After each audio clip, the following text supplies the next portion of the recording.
السلام علیکم ورحمۃ اللہ ناظرین، میں ہوں حافظ احسان اللہ مجاہد۔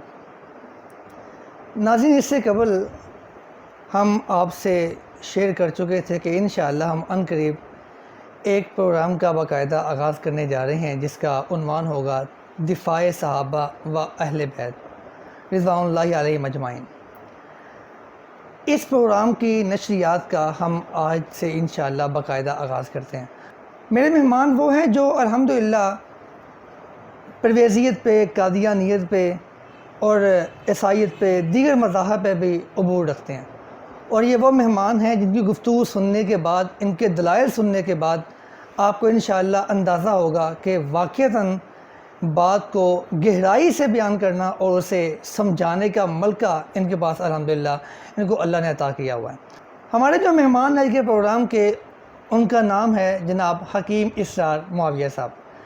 ہم انشاءاللہ آج ان سے گفتگو کریں گے، اور سب سے پہلے جو ہم گفتگو کرنے جا رہے ہیں وہ ہم انشاءاللہ ان سے سوالات کریں گے ان احباب کے متعلق جن احباب سے نوجوان نسل بہت زیادہ متاثر ہوتی نظر آتی ہے، جن نوجوانوں کا مطالعہ کا زور نہیں ہے، جو کتاب نہیں پڑھتے، صرف سنتے ہیں اور کہتے ہیں کہ دیکھو جی وہ حضرت صاحب نے فلاں چیز بیان کی ہے اور وہ چیز بالکل ٹھیک بیان کی ہے، کیونکہ ان کا اپنا مطالعہ نہیں ہوتا، جبکہ اس کتاب میں کوئی چیز وہ چیز موجود نہیں ہوتی۔ تو آج ہم جن شخصیت سے ابتدا کرنا چاہتے ہیں وہ ہے مفتی بابا اسحاق صاحب۔ حکیم صاحب بھی ابتدا میں ان کے پاس جاتے رہے ہیں اور ان سے شاید مستفید بھی ہوتے رہے ہوں گے۔ ہم ان سے ہی پوچھتے ہیں کہ کس طرح آپ کا ان کے ساتھ جانا ہوا، اور اس کے بعد کن چیزوں سے آپ ان کے پاس جانا آپ نے بند کر دیا اور آپ سے ہی بابا جی خفا ہونا شروع ہوئے۔ جی حکیم صاحب السلام علیکم ورحمۃ اللہ۔ جی وعلیکم السلام ورحمۃ اللہ۔ حکیم صاحب آپ کا بہت شکریہ، آپ نے ہمیں جوائن کیا آج۔ تو سب سے پہلے ہم بات کرنا چاہتے ہیں مفتی اسحاق صاحب کے متعلق، جن سے لوگ بہت زیادہ متاثر بھی ہیں اور سمجھتے ہیں کہ پتہ نہیں یہ بڑا علم کا پہاڑ ہے اور پتہ نہیں کیا چیز ہے، اور لوگ یہاں تک کہتے ہیں کہ اہل علم کو ان کے سامنے جواب نہیں آتا۔ آپ چونکہ ان کے پاس جاتے بھی رہے ہیں، آپ ان کے سامنے بیٹھتے بھی رہے ہیں، آپ ان سے اچھا تعلق بھی بن گیا تھا، اور اس دوران مفتی صاحب آپ سے خفا بھی رہتے رہے ہیں کہ آپ مجھ سے یہ سوالات کیوں کرتے ہیں۔ تو ہم آپ کی زبانی سننا چاہتے ہیں کہ واقعی وہ بڑے مستند عالم دین تھے، یا واقعی ان کی بات میں بڑی سچائی تھی، یا وہ کس لیول کے عالم دین تھے؟ آپ ذرا ہمیں اس بارے میں آگاہ کیجیے کہ مفتی اسحاق صاحب کیسے عالم دین تھے۔ تو سوال جو حافظ صاحب نے کیا ہے مولانا اسحاق صاحب کے متعلق، بے شک میں وہاں جاتا رہا، مجھے کچھ کتابوں کے حوالے چاہیے ہوتے تھے، تو میں جا کر ان سے کتب میرے پاس نہیں تھی کچھ، جیسے کہ اس وقت میرے پاس تہذیب نہیں تھی، تو میں دیکھنے جایا کرتا تھا۔ تو اس اسنا میں چونکہ نماز جمعہ کے بعد پروگرام ہوتا تھا ان کے حجرے میں، تو لوگ سوالات کرتے تھے، دور دراز سے بھی لوگ آتے تھے۔ تو ایک دفعہ ایسا موقع ہوا کہ مولانا صاحب نے جو سوالوں کے جواب دیے، اور نشست میں اگر وہی سوالات دوبارہ کسی اور نے کر دیے تو مولانا صاحب اس سے جو سا ہے پھر جایا کرتے تھے، جیسے ہم آپ اپنی زبان میں کہتے ہیں مکر جایا کرتے تھے، یعنی وہ اس سے پھر جایا کرتے تھے۔ اور ایک دفعہ ایسے واقعات ہوا، اور میں تو یقین کریں اتنا حیران ہوتا تھا، اور اللہ تبارک و تعالیٰ دیکھ رہا، سن رہا ہے، اور یہ فرشتے لکھ رہے ہیں۔ ایک جگہ پر ان کے دیے ہوئے حوالوں سے مجھے شرمندگی اور ندامت اٹھانی پڑی ہے۔ آپ کو نمونے کے لیے میں آپ کو بتلا سکتا ہوں ایک دو باتیں، کہ اس وقت میں وہاں موجود تھا تو لاہور سے 3 اشخاص آئے، فیصل آباد کا کوئی شخص ہوگا، اس کے پاس تعلق داری، رشتہ داری، دوستی واللہ عالم کیا تھا، میں یہ نہیں بات جانتا تھا، یعنی 4 لوگ وہاں پر انٹر ہوئے، داخل ہوئے بابا اسحاق کے پاس۔ تو انہوں نے یہ سوال کیا متا کے متعلق، یعنی جسے نکاح متا کہتے ہیں، متا کے متعلق سوال کیا۔ تو بابے نے بہت خوبصورت جواب یہ دیا کہ پہلی بات تو آپ یہ جانیں کہ قرآن پاک میں متا کی حلت اور حرمت قطعاً نہیں ہے۔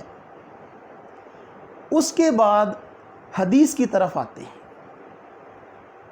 تو اسحاق صاحب نے صحیح مسلم سے سیدنا علی مرتضیٰ شیر خدا رضی اللہ تعالیٰ عنہ کی روایت کو دکھایا کہ جس میں الفاظ ہیں کہ اللہ نے متع قیامت تک کے لیے حرام قرار دے دیا۔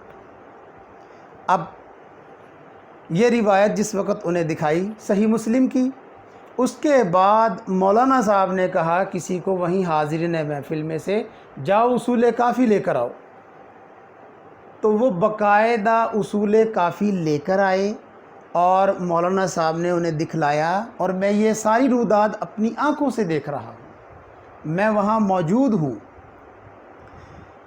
مولانا صاحب کہنے لگے دیکھیں جی یہ اصول کافی ہے کتب اربعہ میں سے، جیسے کہ سنیوں کے ہاں صحیح بخاری کا رتبہ ہے، ایسے اہل تشیع کے ہاں اس کا رتبہ مت۔ تو اس میں کہتے ہیں کہ کسی شخص نے آ کر کہا کہ عمر جو ہے متع کو حرام قرار دیتا ہے، تو آپ کیا کہتے ہیں؟ وہ کہنے لگے متع حلال ہے۔ امام جعفر صادق رحمۃ اللہ علیہ نے فرمایا کہ متع حلال ہے۔ جس وقت آپ نے اس کی حلت کہی، حکم دیا اس کے حلال ہونے کا، سائل نے اسی وقت یہ سوال کیا امام صاحب سے کہ کیا میں آپ کی بیوی سے، بیٹی سے، بہن سے، ماں سے ہر وہ رشتہ گنا دیا جس سے کبھی بھی نکاح نہیں ہوتا؟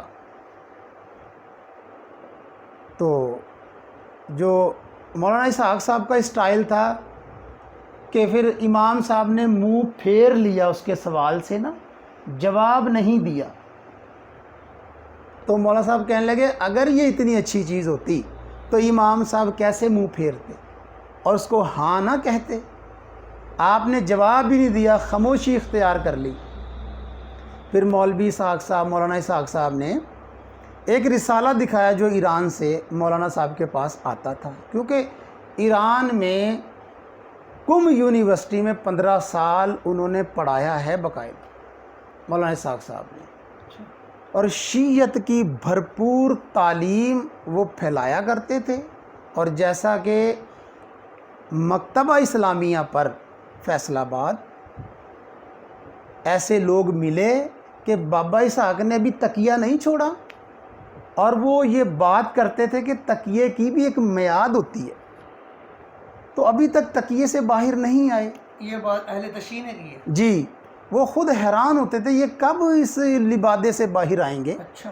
اور اہل سنت یعنی اہل حدیثوں میں اور دیوبندی اور بریلویوں میں یہ بات عام ہوتی تھی اس وقت کہ اب یہ کسی دن ہوگا کہ اس مسجد پر جو ہے علم لگا ہوگا، یہ باتیں تو عام ہوتی تھی، جس طرح کے ان کے نظریات، عقائد۔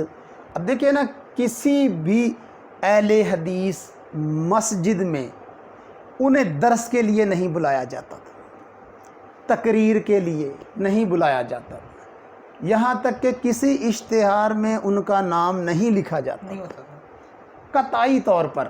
اور میں یہ جو اپنی آنکھوں سے جن شخصیت کو دیکھا ہے، علامہ احسان الہی ظہیر رحمۃ اللہ علیہ، اللہ کے وہ شیر تھے، مجتہد تھے وقت کے، یہ بابا اسحاق اس وقت زندہ تھا، پر علامہ صاحب کے سامنے کسی کی آواز نہیں نکلتی تھی، یہ تاریخ گواہ ہے۔ علامہ صاحب کا گولڈن دور کسی ایسے مناظر کی، کسی ایسے عالم کی آواز نہیں نکلتی تھی، اور ان کا شورا نہیں تھا، یہ بلوں میں دبک کے بیٹھے ہوئے تھے۔ اچھا، اور رسالہ پہ پکڑا ہوا؟ پھر رسالہ دکھایا انہوں نے، کہا دیکھیں جی یہ رسالہ، اس کے اندر لکھا ہوا ہے کہ جو وہاں کا مجتہد ہے اس کی جو بیوی ہے وہ یعنی کہ پریگننٹ ہو گئی، تو واضح ہو گیا ان کا پیٹ باہر آیا، تو وہ مجتہد کہنے لگے میں تو تم سے پرہیز کر رہا ہوں اس بارے میں، تو یہ کیا چیز ہے؟ تو اس نے کہا میں نے اپنے ڈرائیور سے متع کر لیا۔ انہوں نے کہا جاؤ اس کا ابورشن کراؤ، اس کی صفائی کرا کراؤ، میں تو تم سے پرہیز کر رہا ہوں۔ تو مولانا صاحب فرمانے لگے اگر یہ اتنی اچھی چیز ہوتی تو وہ ضرور صفائی کرانے کا کہتے۔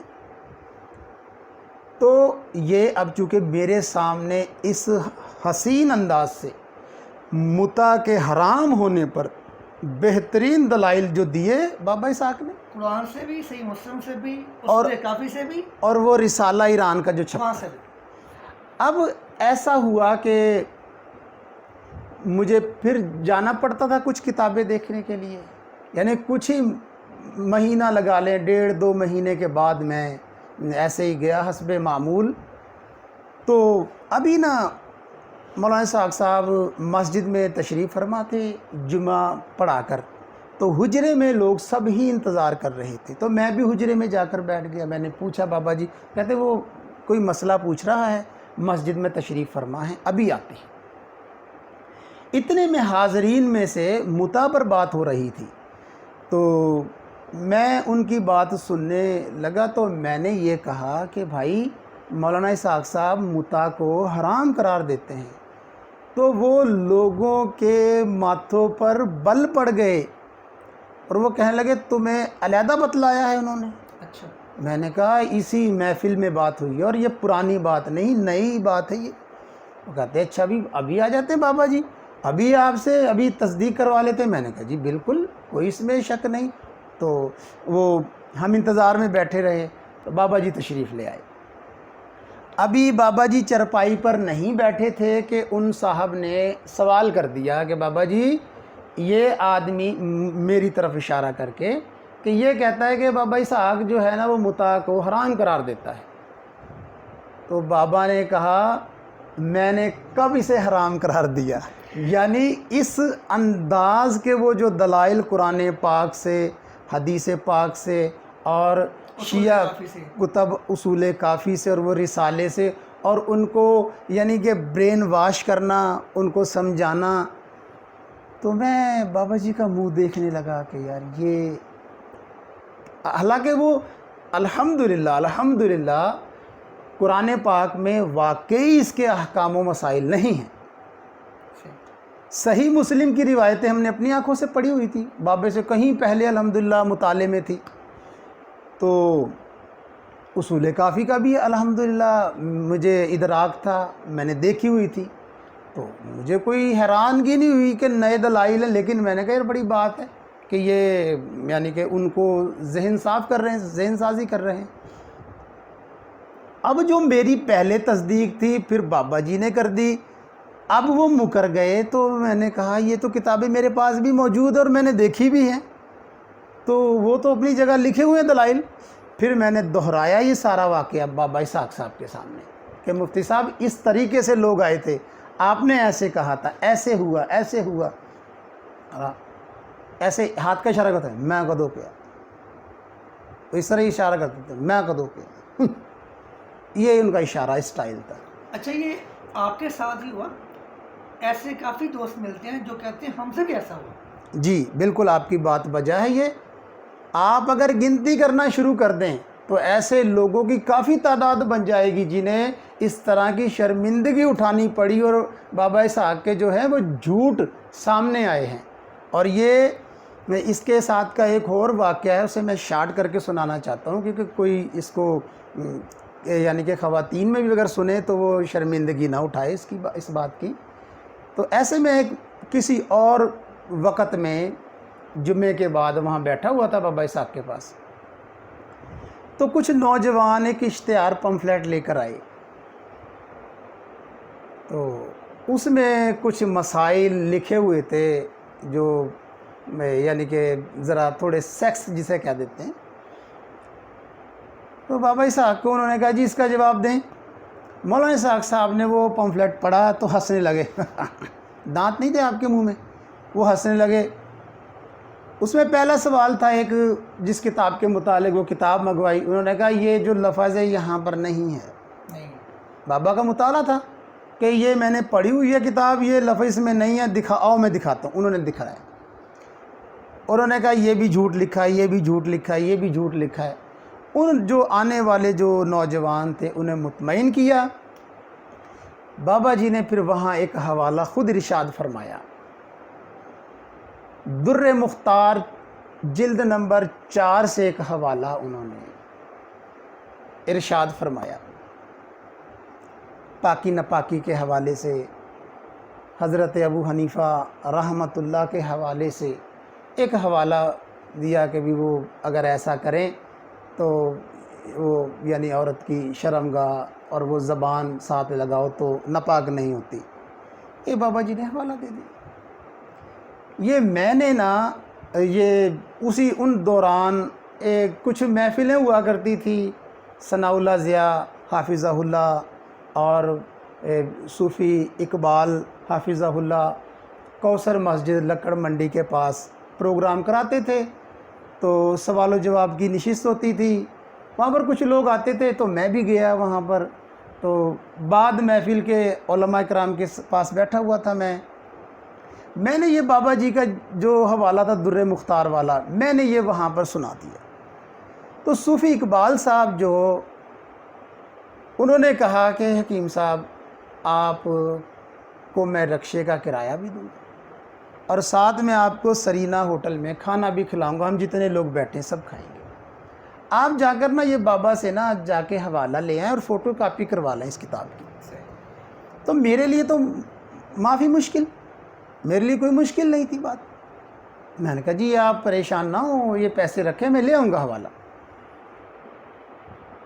میں گیا جمعے کے بعد پھر تو میں نے جا کر عرض کی، کیونکہ وہ بڑے تھے بزرگ تھے، میں نے جا کے عرض کی کہ مولانا صاحب وہ ایسے ایسے کچھ لوگ پمفلیٹ لے کر آئے تھے، آپ نے ان کے جوابات دیے. پھر آپ نے نا وہ ایک حوالہ در مختار کا 4 جلد سے دیا، تو ایسا ایسا حوالہ ہے. تو بابا جی کہنے لگے میں نے تو یہ حوالہ دیا ہی نہیں. چلو بات کیا تھی؟ وہ بات یہ تھی کہ انہوں نے کہا کہ ابو حنیفہ رحمۃ اللہ علیہ کہتے ہیں کہ عورت کی شرمگاہ کو کھول کر اس میں اگر زبان ڈال دی جائے تو وہ ناپاک نہیں ہوتی. یہ عوام الناس کے اندر بات کی گئی، یہ اس محفل میں بات کی گئی. پھر جب اگلے جمعے آپ ان کے پاس میں جب حوالہ لینے کے لیے گیا تو وہ کہتے ہیں کہ میں نے یہ بات نہیں کی، لوگوں کے اندر ہی بات ہوئی ہے، اندر ہی بات ہوئی. تو سارے منہ دیکھنے لگے. تو وہ چونکہ مقلدین بیٹھے ہوئے تھے مقلدین بیٹھے ہوئے تھے، اس لیے وہ جو کہ یہ ایک ہی ماٹو مقصد، ایک ہی ان کا نظریہ ہوتا ہے کہ وہ جو آپ کو میں کھل کر بتلا دوں ان لوگوں کا، جیسے کہ یہ داغ بیل ڈالی ہے تو مودودی صاحب ہیں، انہوں نے بابا جی چونکہ ان کے تربیت یافتہ تھے، جمعے پڑھیں پیچھے ان سے ہاتھ ملا رکھیں.